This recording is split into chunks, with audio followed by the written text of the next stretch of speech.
We're talking about pocket doors.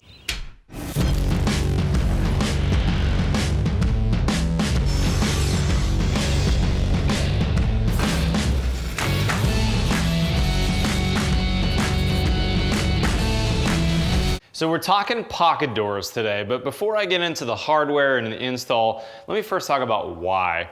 You know, this is a great example. We're in the master bath of this house we're remodeling. This is the water closet, and you can see here we've got a standard door right here. This is a swing door. When that door opens, it's gonna take a fair amount of space out of that water closet.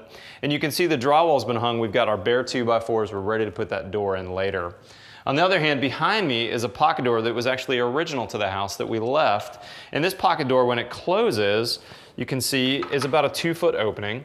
So when it opens, it's gonna pocket 2 foot back into this wall. So a couple things we wanna notice. Number one, we can't put any outlets on this wall. There can't be any wiring in here because the door is gonna take up most of that space. But when the pockets open, this makes for a fantastic opening. No door in the way. We could put a vanity right up on here. On the other side where we've got a closet, we could put shelves on the other side.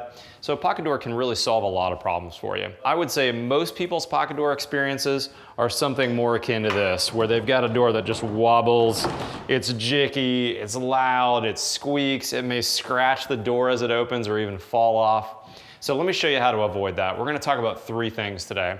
Choosing good hardware, finding a good frame and a good supplier that's gonna supply that to your job site, and number 3, a great carpenter. In another section of the house, we're installing a double pocket door with one of my carpenters. So let's head over there and I'm gonna talk hardware with you. Okay, let's dig into the details, guys. Number one, when you're gonna put a pocket door in, remember this door is gonna get installed in the rough stage and it's gonna be in that opening for a long time. If you ever needed to adjust it or if you had a problem with it, you're gonna do a lot of damage to your house. So you wanna choose good hardware. It's worth it to upgrade. You don't wanna buy your hardware from the local home center. You wanna order it and spend a little bit more to get good hardware. This happens to be from one of my show sponsors, Sugatsuni. We're gonna be installing this in this house. But let me tell you a couple attributes that this has that you might find in other hardware out there. Number one, you want ball bearings. You want a really good roller system that has a ball bearing because these need to last for the lifetime of the house. This is a standard and this happens to be a soft close version. So they've got some really nice options out there. Number two, you want a good frame for your pocket doors. Remember, these are getting installed in the rough stage before drywall, and here's what a frame looks like. I actually ordered this from my millwork supplier.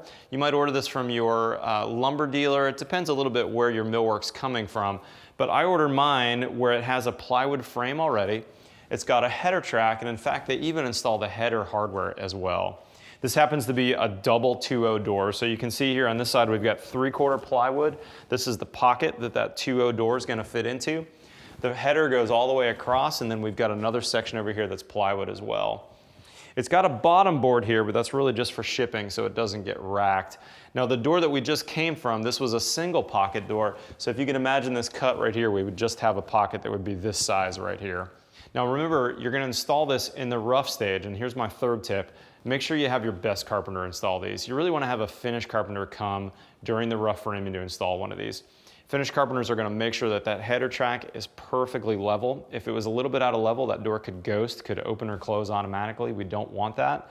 And again, it's getting installed in the rough stage. You can't get to it easily. It needs to be done right from the first time.